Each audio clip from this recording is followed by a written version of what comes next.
오늘 오전에 말씀은 제가 오늘 새벽에 기도하면서 바꿨습니다.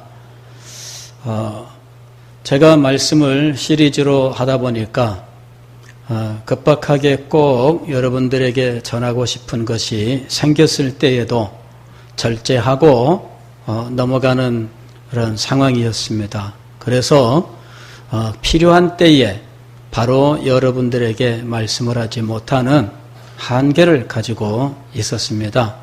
그래서 고민을 하다가 오늘 오전에 메시지는 오후 예배로 돌리고 오늘 이 아침에는 새로운 마음으로 여러분들에게 말씀을 전해야 되겠다 생각을 하고 이 아침에는 요한복음 17장 20절, 21절 말씀을 근거로 해서 우리 교회가 나아갈 길이라는 제목으로 함께 하나님의 뜻을 받고 또 은혜를 함께 나누기를 원합니다. 지난 주에 우리 성도들 연 인원은 한 20명이 광주 청사교회의 1박 2일 컨퍼런스에 참석하고 돌아왔습니다. 아주 강행군을 했습니다. 새벽 6시에 목요일날 새벽 6시에 출발을 해서 10시 다 돼 도착을 했는데 그때부터 오후 5시 20분까지 쉬지 않는 강의가 진행이 되었어요. 그리고 그날 저녁 때 숙소에서 푹 쉬고 다음날 새벽 5시 새벽 기도회의에 참석을 하고 그때로부터 오후 4시까지 또 강의가 계속 진행이 되었습니다. 이렇게 참 이틀 동안에 걸쳐서 우리들이 가서 많은 것을 보고 깨닫고 하는 경험을 하게 되었습니다. 저도 이제 여러 가지를 생각했지요. 그러면서 주님께서 이런 일들에 대하여 사실은 처음이 아니라 이미 10년도 전에 저에게 알려주셨다 하는 것을 알게 되었어요. 그러면서 이 10년 세월 흐르는 동안 사실 그 세월이 그냥 무상하게 지나간 것이 아닌가 하는 생각을 하게 된 겁니다. 그래서 이 깨달음들과 더불어서 우리 교회가 앞으로 어떻게 나아가야 할 것이냐 하는 문제들에 대해서 함께 하나님의 말씀을 통해 생각하려고 하는 것입니다. 요한복음 17장은 제가 이미 여러 해 전에 54번에 걸쳐서 여러분에게 말씀을 선포한 적이 있습니다. 그때 우리 중에 어떤 집사님이 저한테 이런 말씀을 하셨습니다. 목사님, 제가 이 메시지를 제 사는 평생 동안에 또 들을 수 있을까요? 라고 저한테 질문을 했습니다. 그래서 제가 이야기했습니다. 내가 다시 설교할 일은 없다. 왜냐하면은 54번에 걸쳐서 요한복음 17장을 설교했고 그때 이곳에 있는 메시지를 다 전했다고 생각했고 또 다시 이런 정도의 시간을 들여서 메시지를 전하기에는 성경 말씀들이 더욱더 많다는 것이죠. 요한복음 17장은 1189장에 이르는 성경 전체의 장에 비하면 1189분의 1밖에는 안 되는 거잖아요. 그렇게 앞으로 더 많이 남아있는 메시지를 전해야지. 그러나 그때 제 마음속에는 이 요한복음 17장에서 무슨 또 다른 말씀이 나올 수 있으랴 하는 교만한 생각이었습니다. 그러나 최근에 제 마음속에 요한복음 17장의 말씀이 새롭게 다가오면서 요한복음 17장을 다시 설교하려도 또 다시 전혀 새롭게 설교할 수 있겠다 하는 마음이 들었습니다. 오늘 우리가 읽은 요한복음 17장 20절, 21절의 말씀은 그와 같은 깨달음 속에서 나온 말씀입니다. 내가 비옵는 것은 이 사람들만 위함이 아니요 예수님께서는 요한복음 17장에서 제자들을 위하여 기도를 했습니다. 그래서 우리는 이 기도를 대제사장적 기도라고 불렀습니다. 예수님의 중보 기도, 이것이 대제사장적 기도였는데 제자들만을 위한 것이 아니라 그들의 말로 말미암아 나를 믿는 사람들도 위함이니라고 말씀하고 있습니다. 즉 예수님의 이 중보의 기도는 제자들만을 위한 것이 아니라 제자들이 전하는 복음을 듣고 그 예수 그리스도를 믿어 영생을 얻은 하나님의 백성들 전체를 위한 기도인 것입니다. 그래서 대제사장적 기도라고 부를 수 있는 것이지요. 그런데 문득 이 말씀이 떠오르면서 저의 마음속에 너희의 말로 나를 믿는 사람들, 이 사람들이 누구냐 하는 생각이 들었던 거예요. 너희의 말로 나를 믿는 사람들.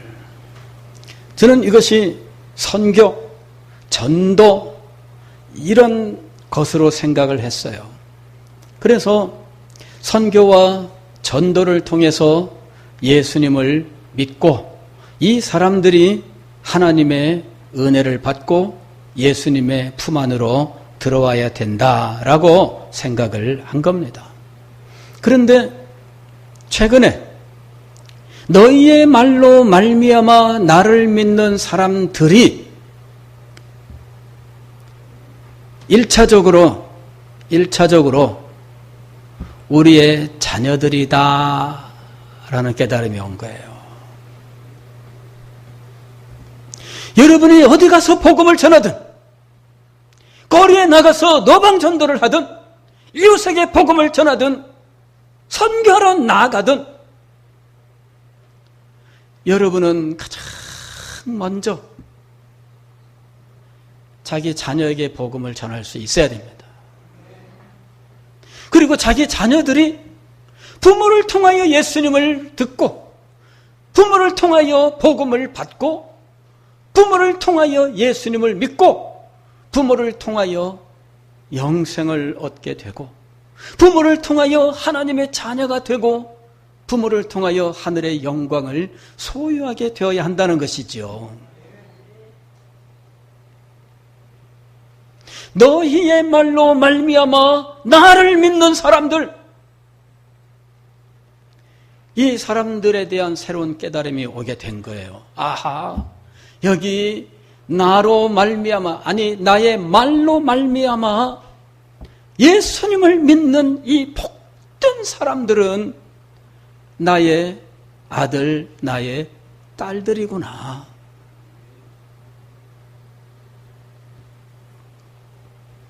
예수님께서 제자들을 위하여 기도하셨고 제자들이 전하는 말씀으로 말미암아 예수를 믿는 우리들을 위하여 기도하셨고 우리가 전하는 말씀으로 말미암아 예수님을 영접하는 우리의 아들과 딸들을 위하여 기도하셨습니다.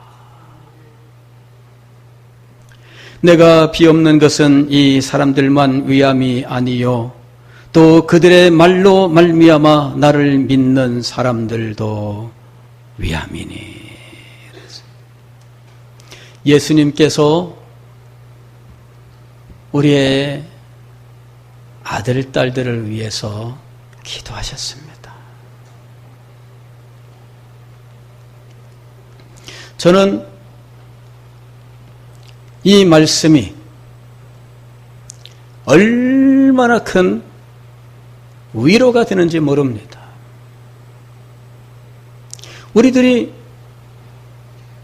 작년 연말부터 계속 생각해 온 것은 우리 교회에서 젊은이들이 사라지고 아이들이 사라지고 앞으로 20년 후에는 교회 안에 지금 우리 김준환 집사님이 그때는 청년이 아니고 젊은이가 아닌 이제 그런 시대가 될 거예요. 60대입니다. 그때 되면은. 그때 교회에 청년들이 있을까? 어린이들이 있을까? 아이들이 있을까?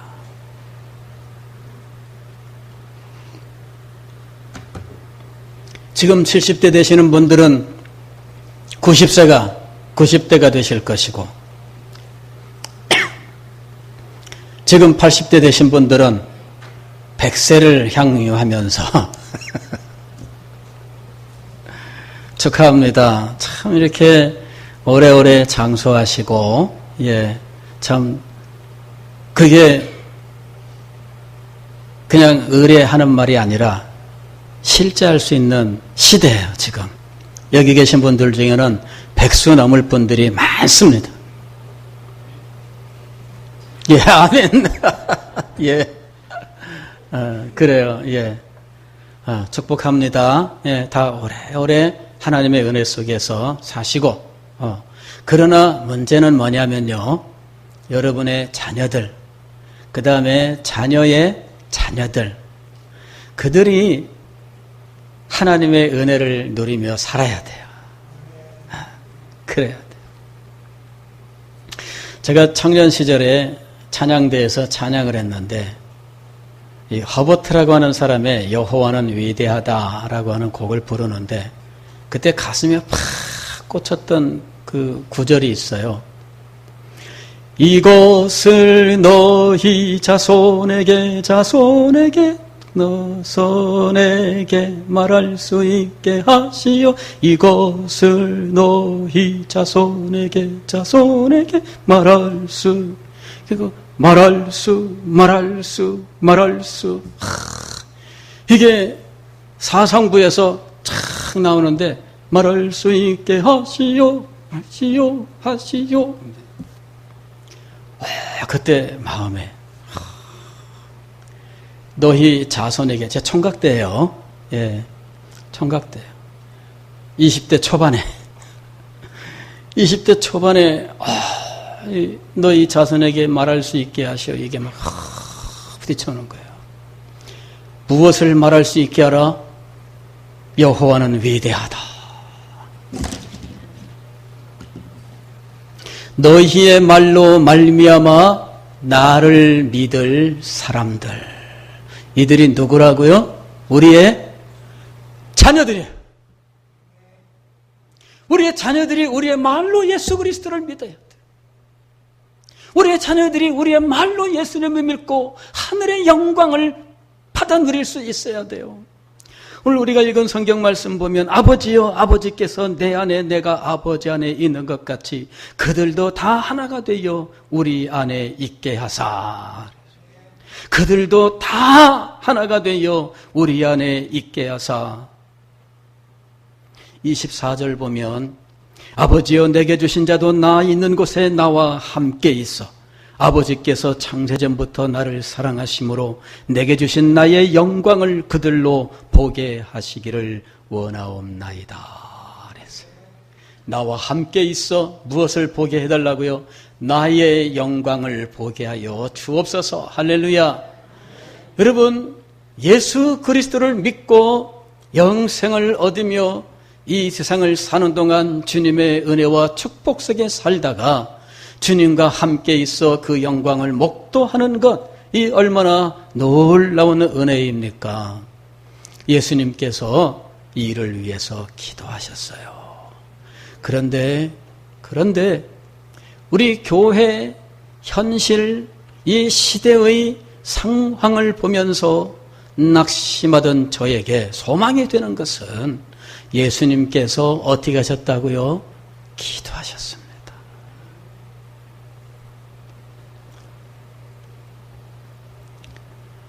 하나님의 기도가 반드시 이루어지는 경우가 있는데, 그것은 성령의 기도와 예수님의 기도예요.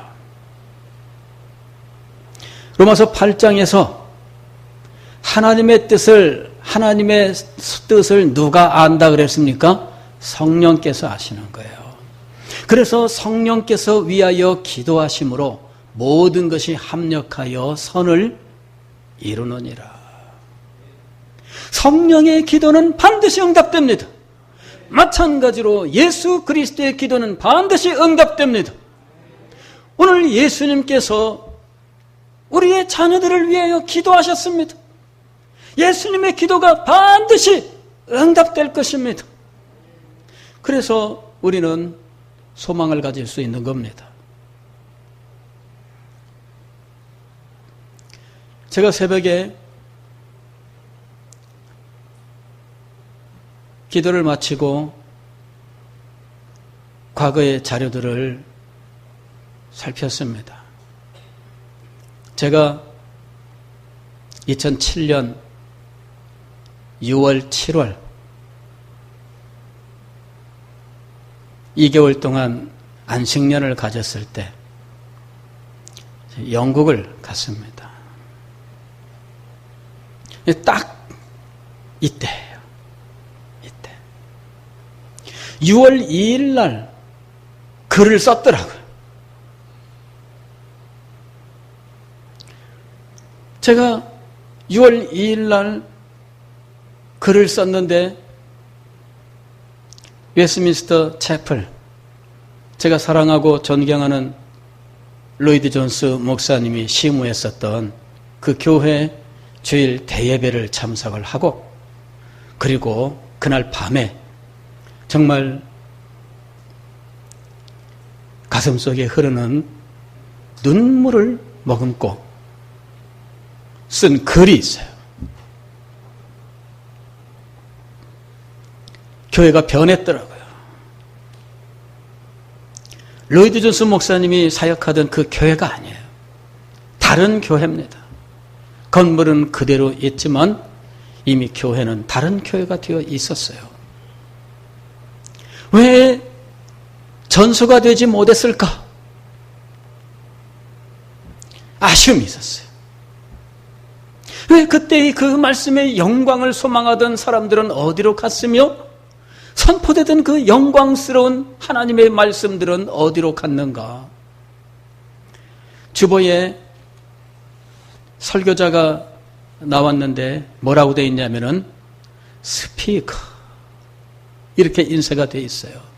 스피커. 스피커가 뭐예요? 말하는 사람입니다. 스피커. 우리는 뭐라고 되어 있어요? 안 써 있네. 우리는 설교, 그죠? 설교자예요. 이미 프리처라고 하는 이 설교자는 사라졌어요. 스피커가 대신 그 자리를 차지하고 있었는데,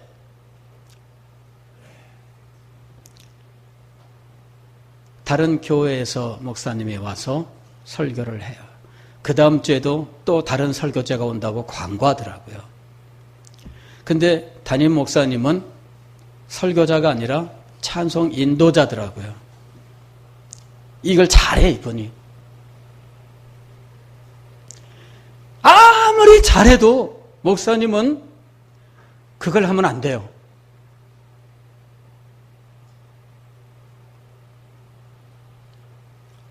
제가 찬송이도 안 합니다. 전 찬송이도 잘해요. 제 찬송에는 능력이 있습니다. 그냥 안 합니다. 왜? 저는 찬송 인도자가 아니에요.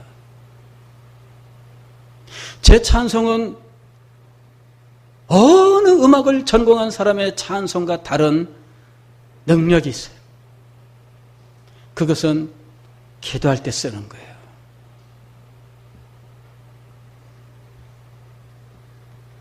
저는 말씀을 전하는 사람이에요. 내가 아무리 못해도 이걸 해야 돼요. 이걸 해야 돼요.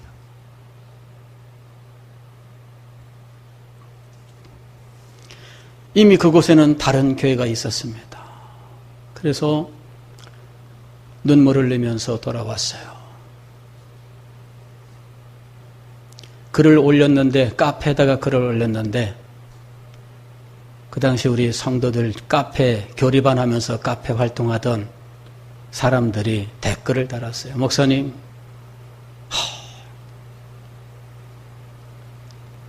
이름들을 보니까 지금은 없는 사람들이 많아요.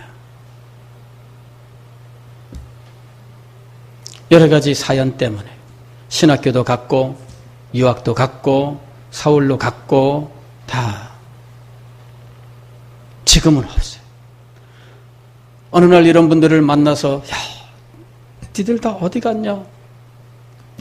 야, 도대체 다 떠나가고 그랬더니 나는 도대체 이룬 것이 없다 그랬더니 하는 말이 목사님 그래도 조국교회를 위해서 인재를 길러내신 겁니다. 야, 너는 서대신교회를 위해서 길렀는데 왜 니네는 조국교회로 가버렸냐?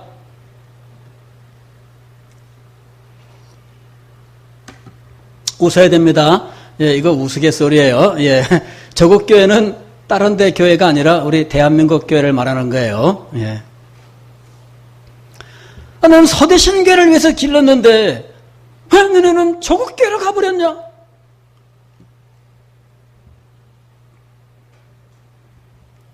우리 교회가 청년들이 주일날 70명씩 출석하던 그런 교회입니다. 말씀을 사모하고 교회 구석구석 속에서 충성하던 이런 교회입니다. 그런데 2007년 제가 안식년을 끝내고 돌아오면서 가졌던 그 위기, 어떤 안타까움 이런 것들이 오늘 우리 교회의 현실이 되었어요. 제가 그곳에서 목격한 것은 부흥의 땅 웨일즈가 지금은 무너졌다는 것이었습니다. 교회마다 노인들 10명도 안 되는 노인들이 교회당을 지키고 있는데 그 교회들 이분들이 겨우 헌금을 해서 교회당 수리를 하고 지키고 있는 거예요. 이 영국이라고 하는 나라는 건물 수리하는데 정성을 다해야 됩니다. 법으로 딱 정해져 있어서요. 건물 수리 못하면은 법적으로 이거 제재를 받습니다. 수리해야 돼요. 정기적으로 수리해야 돼요. 그런데 수리를 못하게 되면 그러면 이 교회당을 팔아야 돼요. 수리할 수 있는 사람한테. 내 거니까 흉물로 만들어 놓고 난 돈 없어서 못 고쳐요. 그리고 가지고 있을 수가 없어요. 그러면 팔아야 됩니다. 이거예요. 영국의 교회당이 팔리는 이유가 있습니다. 그게 건물을 수리하지 못할 정도면은 당신은 이 건물을 가지고 있을 자격이 없습니다. 그래서 건물 수리를 못할 정도로 교회가 줄어들었기 때문에 결국 이 교회당을 팔아야 돼요. 근데 이 교회당 소유는 어디로 되어 있느냐 하면은 교단 유지재단으로 되어 있는 거예요. 유지재단에 이 부동산이 다 가입되어 있는 거예요. 그래서 건물 소유권이 총회에 있어요. 총회는 교회 하나 팔면 총회 유지하는 유지비가 나와요. 그래서 그 교회당이 팔려도 괜찮은 거예요. 왜? 총회적으로 지금 위축되어 있으니까. 영국 교회 이 교회 팔아서 어디로 넘어갔다 그러는데 좀 과장된 면은 있습니다. 교회가 넘어가서 이슬람 사원이 되고 그러는데 과장된 면이 있습니다.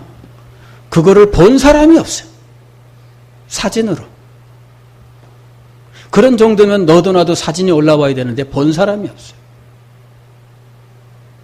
왜냐하면은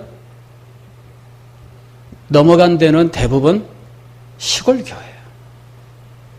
시골에는 무슬림들이 없어요. 무슬림들은 런던 빈민가에 몰려 있어요.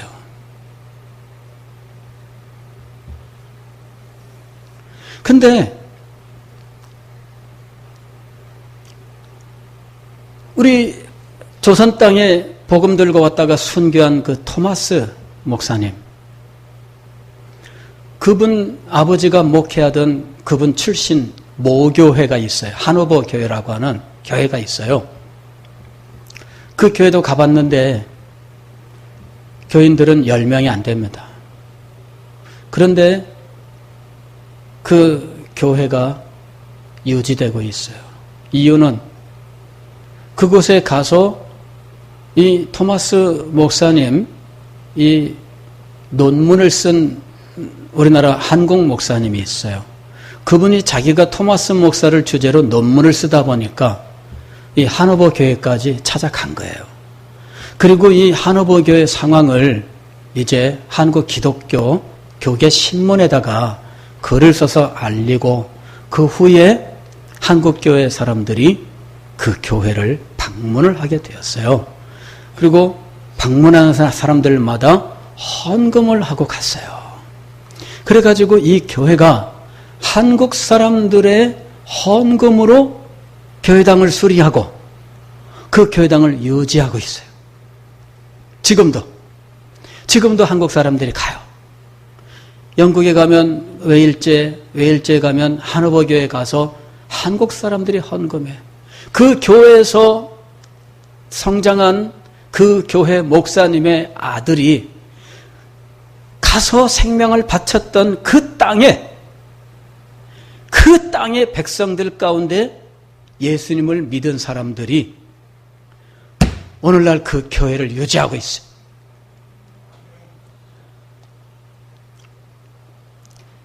교회당에 주일 예배 이렇게 현황판이 있는데 이름을 보니까 한국 이름이에요. 영어로 써 있지만. 그래서 코리안이냐 하니까 코리안이래요. 주일날 설교하러 누가 오고 있느냐면 코리안들이 오고 있어요. 근처에 선교센터가 있어서 선교 훈련 받으러 온 사람들이 그곳에 주일 예배에 인도하러 오는 거예요. 말씀을 전하러. 목사님이 없어요. 지역에 교회가 10개가 있어도 목사님이 없어요. 근데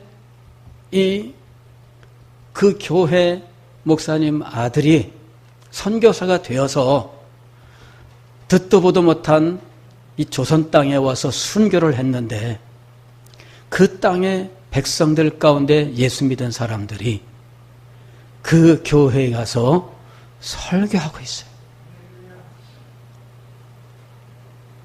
하나님의 뜻이 너무 놀라워요.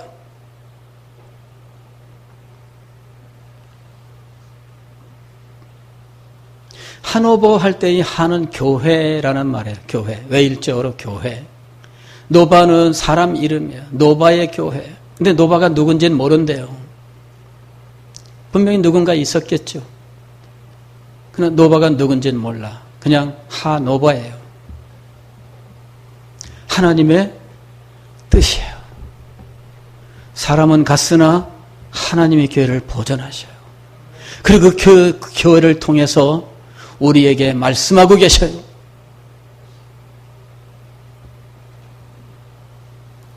제가 안식일을 마치고 돌아오면서 우리 대한민국 교회가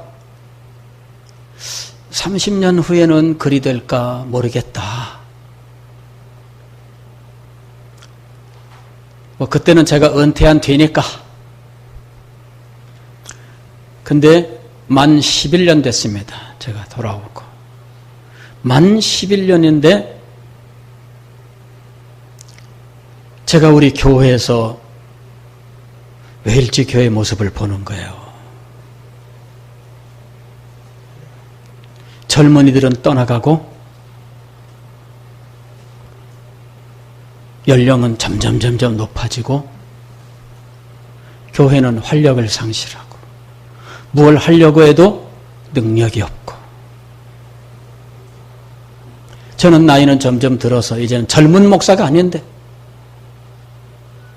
뭔 말을 하면은 은퇴 때문에 자기 목만 챙기네 하는 말을 들을 수 있는 그런 나이가 됐는데 무엇을 하려고 해도 이제 뭐 좀 평안히 있다가 하면 될걸 뭐 그래도 되는 연령이 됐어요. 우리 선배 목사님들을 보니까 이쯤 되면 은퇴할 때까지 부자 몸보신 말년 병장들 군대에서 제대 전에 말년 병장은 구르는 낙엽도 피하라. 이런 말이 있습니다. 구르는 낙엽도 피하라. 왜? 낙엽에 스쳐서 부상을 입으면 이건 나만 손해예요. 그래서 낙엽을 피하느라고 낙엽이 없는 창고에 들어가서 낮잠을 자고, 이게 옛날 병장들의 모습입니다.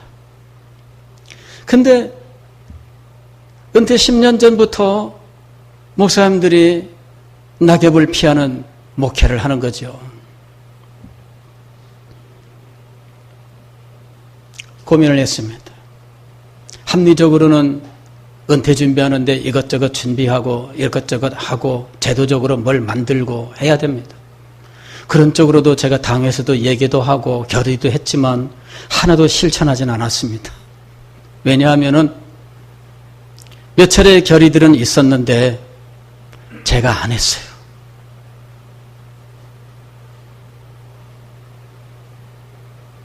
할 수 없었어요. 결의가 있었으니까 하면 되는데 할 수 없었어요. 왜냐하면은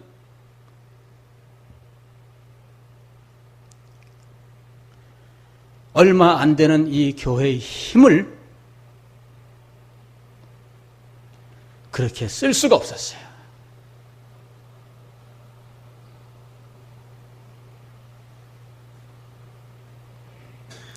저는 잊어버린 것처럼 그냥 넘어갔어요. 왜냐하면 양갈래길에서 우리 교회가 그냥 이대로 간다면 나중에 제가 은퇴할 때 은퇴의 예우를 충분히 못할 수 있다는 거예요. 미리 준비하면 그래도 가능하죠. 그런데 앞으로 남은 이 기간 동안을 제가 그것만을 위하여 그냥 가만히 있어야 되느냐. 기도할 때마다 속에서 올라옵니다. 주님 뜻이 어디 있을까?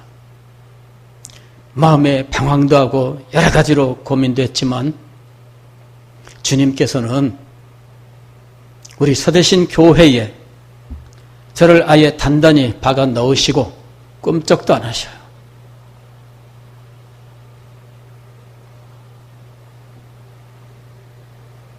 제가 그걸 알고 주님 앞에 기도했습니다. 주여 올소이다. 주님 행하신 모든 일이 선합니다. 저도 여벌한 듯이 큰 교회에서 말 한마디 하면 우르르 하면서 모든 일에 착착되는 그런 목회 마음속에 그려보지 않았겠어요? 그만한 능력도 있다고 스스로 자부도 했고 그만한 훈련도 받았다고 스스로 생각도 했어요. 그러나 하나님은 사대신 교회에다가 그대로 꿈쩍도 안 해요.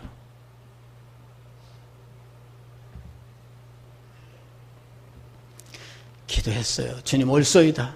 주님의 뜻이 선하고 아름답습니다. 주의 뜻이 이루어지는 것이 저의 기쁨이며 제가 기꺼이 순종하겠습니다. 기도하고 주님을 찬양했습니다. 그리고 주님, 제가 소명받아 기도할 때 이름 없이 빛도 없이 찬송 부르던 그대로 인생을 마감해도 주님을 찬양합니다. 젊은 사람들은 치고 올라오고 어느덧 저는 제가 평생을 노력했었던 그 분야에서는 원로라고 말할 수는 없지만 1세대니까 원로예요. 청교도 개혁주의 운동하는 1세대.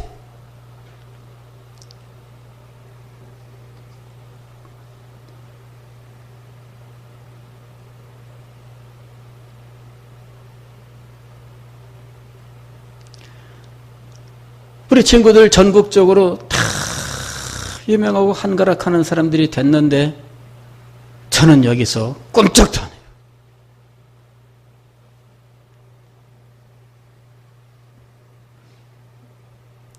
주님 뜻이면 제가 순종하겠습니다. 목회는 이렇게 성도들과 부대끼면서 살다가 가는 거야. 그런데 기도하면서 주님께서 마음을 주셔요. 네가 해야 될 일이 있다. 20년, 30년 안 해도 오늘 우리 교회를 위해서, 저것교회를 위해서 해야 될 일이 있다. 꼭 길게 사역해야만 죄가 아니다. 주의 뜻을 알고 그 뜻에 순종하여 사는 삶이면 되는 거예요. 그렇잖아요.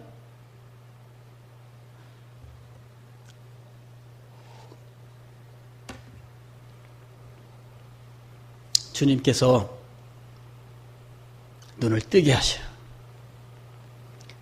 제가 영국에서 돌아와서 시도한 일이 다음 세대를 위하여 다음 세대는 국제인으로 키워야 됩니다.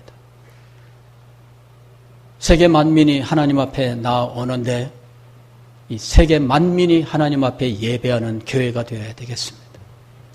그래서 선교 언어학교를 만들었습니다.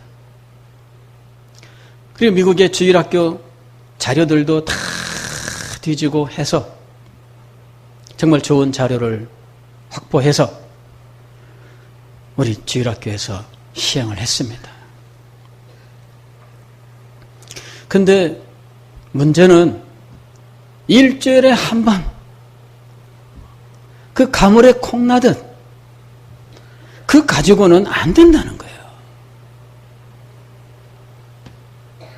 결국은 그 일을 제가 참 아끼는 우리 제자 후배를 불러서 일을 5년을 하게 하고 그리고 일이 있어서 더 이상 못하게 되니까 그저 흐지부지 되다가 결국 폐교를 시켰습니다. 제가 해보려고 했는데 담임 목사가 그것까지는 주일날만 가지고는 미치질 못해요. 지금도 부격자가 없다 보니까 청년부를 제가 맡아하고 있는데 우리 당회원들 당회는 오후 5시 넘어야 합니다. 장로님들 기다려야 돼요. 한없이. 무조건 이제는 5시 이후로 우리 장로님들이 착한 분들이라서 꼼짝 않고 계십니다. 그리 다른 데는 오죽하겠어요. 안 돼요. 그래서 주일날 한 번 일부 예배 한 달에 한 번씩 주교 연합예배라 해서 유초등부 중고등부 불러서 제가 설교해서 내려보냈습니다. 그런데 금년부터는 우리 주님 축복하셔서 매주일 그렇게 하고 있습니다. 예. 저는 교역자 없는 이 상황을 감사하게 생각해요. 강제로 해야 되니까. 왜 하나님께서 강제로 하게 하셨을까? 기회를 주시려고 그러신 거예요. 제가 힘들다? 이런 거 전혀 문제 삼을 거 없습니다. 그건 아무것도 아니에요.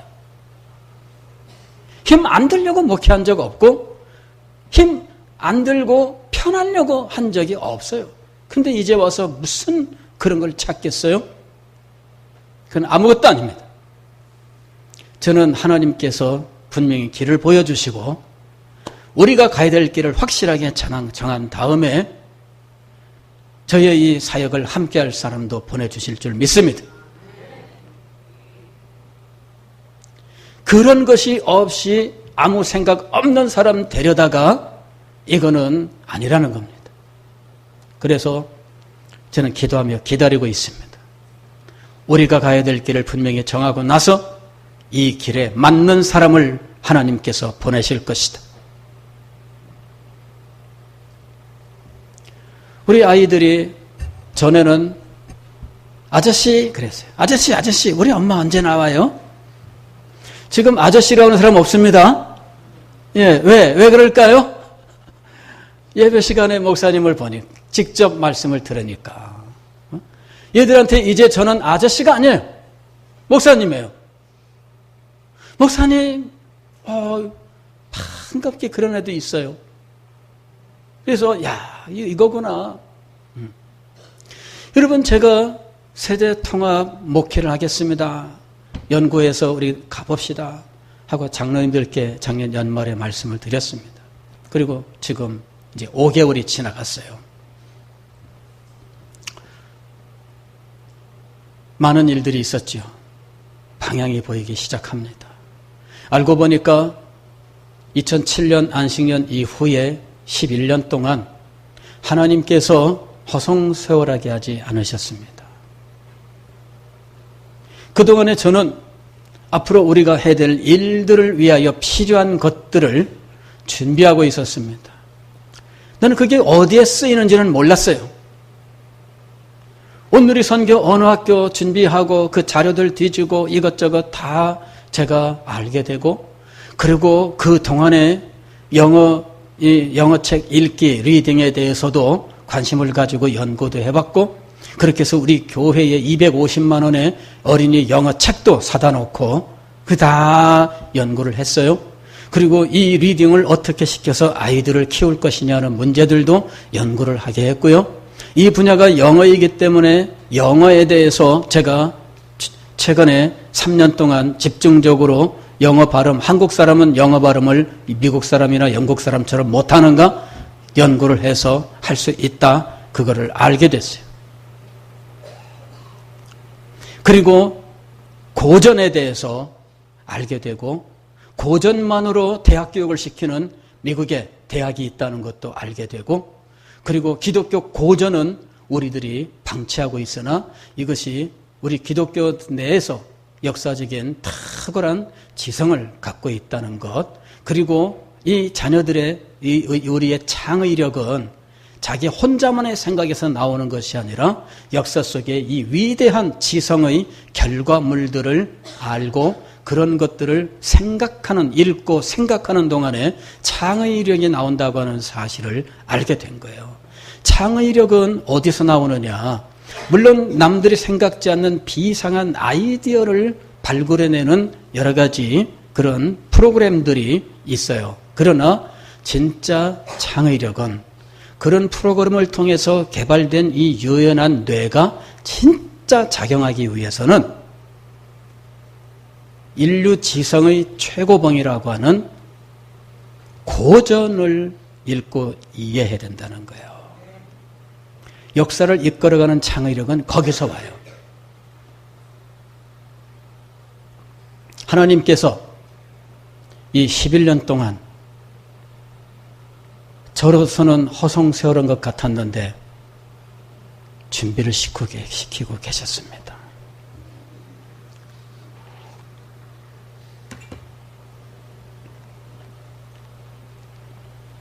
저는 믿었어요. 하나님께서 분명히 이것들을 사용하실 것이다. 어떻게 쓰실지는 몰랐어요. 이번에 세미나에 다녀오신 분들하고 제가 구체적으로 말씀은 안 나눴지만 아마도 그런 생각은 하셨을 것이라 하는 생각이 들어요. 우리 교회에서 장호익 목사님이 하시면은 이 못지않게 잘 할 수 있을 것 같은데 아마 그런 생각들을 다 하셨을 것 같아요. 제가 빈말이 아니라 하나님께서 이 시대를 위한 놀라운 것들을 우리에게 열어주시고 계셔요. 금년 초에 우리 친구 목사님을 만났습니다. 부산에 왔다고 연락을 해서 만났는데 서울 강남에서 아주 큰 교회 담임으로 있는 분입니다. 자기 교회에서 금년부터 주중 주일학교를 시작했대요. 일주일에 한 번 주일날 성경 공부 가지고는 이 아이들 교육을 못 시킨다는 거예요. 그 짧은 시간에. 예배도 드려야죠. 공과 공부도 해야죠. 활동도 해야죠. 근데 공과 공부 뭐 얼마큼이나 쓰겠어요? 15분, 길면 20분, 그리고 끝나잖아요. 그것조차도 떡볶이 먹으라는 날들도 많고, 오늘은 공과 공부 없습니다. 선생님들하고 떡볶이 먹으러 가세요. 돈 줄게요. 이래가지고 교회에서는 돈 줘서 떡볶이 먹으러 가라고. 이게 주일학교 프로그램이에요. 돈 줄게. 교회는 일만 생기면 돈 줄게.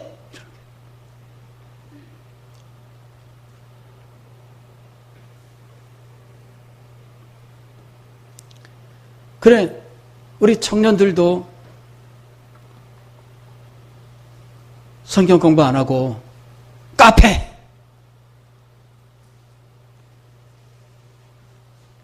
오늘은 청년부 교제하러 나갑니다. 카페에 가는 거예요. 청년부 돈으로 커피 사 먹는 거예요. 그거 지적하면은 이 청년들 교회 안 나온다고 할까봐 말도 못하고.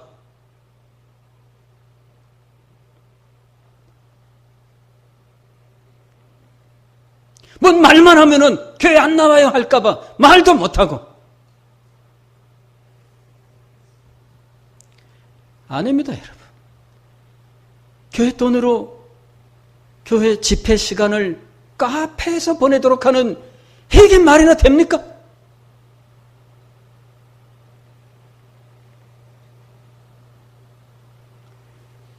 교회 돈으로 애들 데리고 성경 공부 안 하고 오늘은 안 합니다. 가서 오뎅 사 먹으세요. 그래서 주중주일학교를 계획한 거예요. 이렇게 해서는 안 된다. 3년 동안을 준비했어요. 교재를 만들어서 드디어 금년부터 시작합니다. 먼저 60명을 모집한다고 광고하고 60명까지만 받고 더 안 받는다. 그 교회는 큰 교회입니다. 강남에 있고요. 자녀 교육에 대해서 엄청난 열심을 가지고 얼마든지 돈을 쓸 수 있는 사람들입니다. 광고 나오자마자 60명에 찼어요. 학교 끝나면 학원 안 보내고 이 아이들 자기들이 운전해서 교회 데리고 옵니다. 성경 공부 시키기 위해서.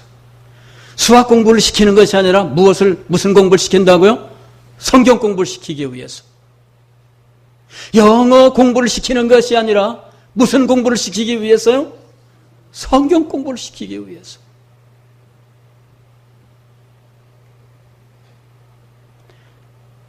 속에서 그 교재 좀 자료 좀 줄 수 있느냐고 말하려다가 딱 참았습니다. 자존심이 있지.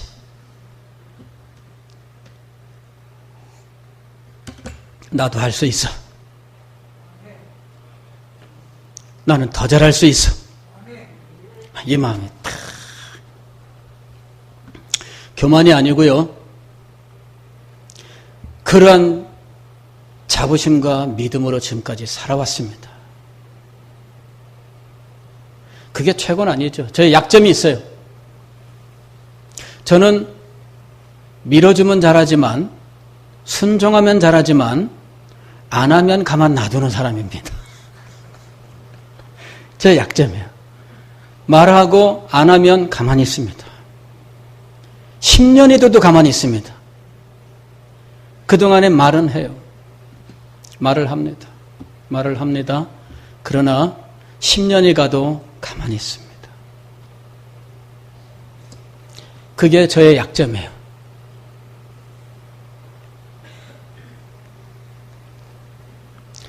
그러나 우리 교회 입장에서는 아마 별 문제 없이 지내오는 장점이 됐을 수 있겠죠? 그렇지 않겠어요? 그런데 문제는 뭐냐 하면은 뭔가 일을 만들어 성취하지 못하는 거예요. 여기서 만들어 이 부분이에요. 만들어 성취하는 것. 이 부분에서 문제가 있는 거예요. 어떻게 해야 될까? 기도하면서 주님께서 인도하시는 길을 갑니다. 분명히 주님께서 인도하고 계십니다. 제가 이렇게 목회를 마감하고 어떤 사람들이 역시 장로이기는 목회 실패했어. 그래요. 제가 실패하는 거는 작은 거예요. 그런데 우리 교회는 어떻게 돼요?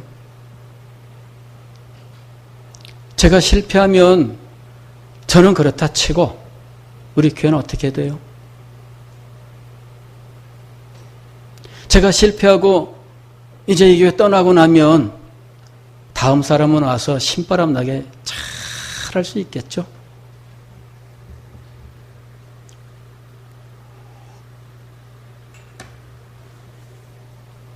그리고 이 시대 우리 저국교회는 어떻게 해요?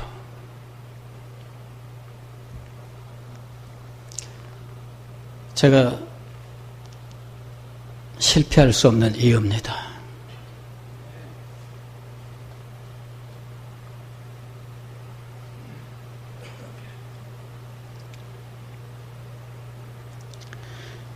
저는 실패하지 않을 겁니다.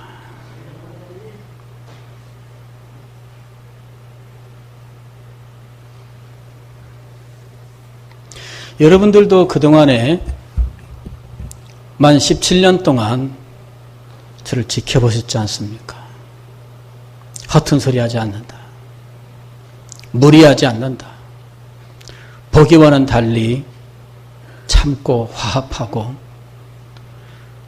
말씀은 강하지만 사람들을 대하여 강하지 않어요. 경제적인 면에서 성도들에게 부담을 주고 교회 재정에 무리를 주거나 부정하게 하지 않습니다. 여러분들은 다 알고 있어요. 그냥 말하면 그것이지 우선 또 다른 것을 속에 품고 그렇지 않다는 거 여러분 다 알고 있습니다. 이미 다 경험하신 거예요.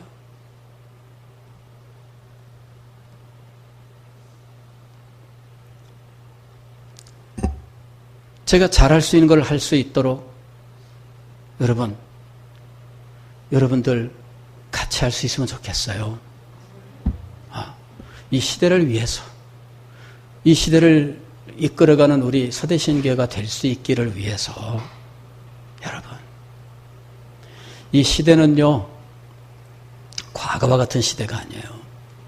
제가 과거와 같은 사람이에요. 제가 그냥 공부 하나 이외에는 잘하는 것도 없고 그것이 최고인 줄로 알고 살아왔었던 시대의 사람, 그 시대의 사람이에요. 그런데 시대가 아니에요. 저도 우리 아이들 키우면서 공부 잘하면은 그게 유일하게 하여튼 그것만이 최고인 줄 알고 아이들을 키웠어요. 그런데 여러분 이제는 그런 시대가 아니에요.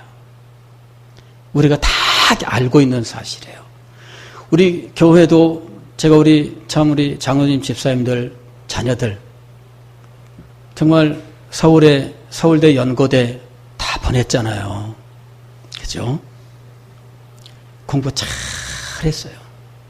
그 시대는 그랬어요. 그것이 최고인 줄 알았어요. 그러나 지금은 아니에요. 그래서 제가 제 가진 이 틀을 깬다는 것이 굉장히 힘들어요. 저로서는. 왜냐하면은 그렇게 커왔던 사람이고 그런 시대의 이 구조에 딱 정형화되어 있는 사람이거든요. 그래서 깨는 게 힘들었어요. 누가 공부를 못하면은 제가 이렇게 얘기합니다. 야, 공부를 왜 못하냐? 그 쉬운 걸 왜 못하냐? 그게 그런 시대의 저 모습이거든요. 그런데 공부를 잘하는 것만이 최고는 아니다. 그런 시대를 이해를 못하는 거죠. 그런 시대를. 근데 여러분, 이제 시대가 변했잖아요. 옛날 고집하면서 아니다 외면하고 있으면 되겠습니까?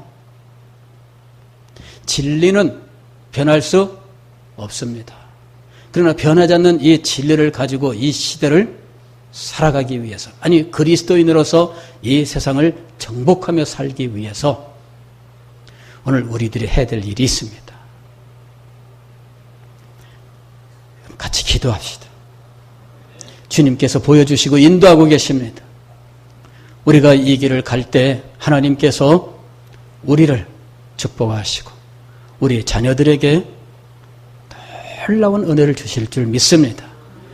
그래서 이 시대, 정말 앞으로 20년 후에 우리 한국교회 어찌 될까 다 부정적으로 내다보는 이 시대에 하나님의 놀라우신 역사를 증거하고 이끌어가는 교회가 될 수 있기를 주의 이름으로 축원합니다.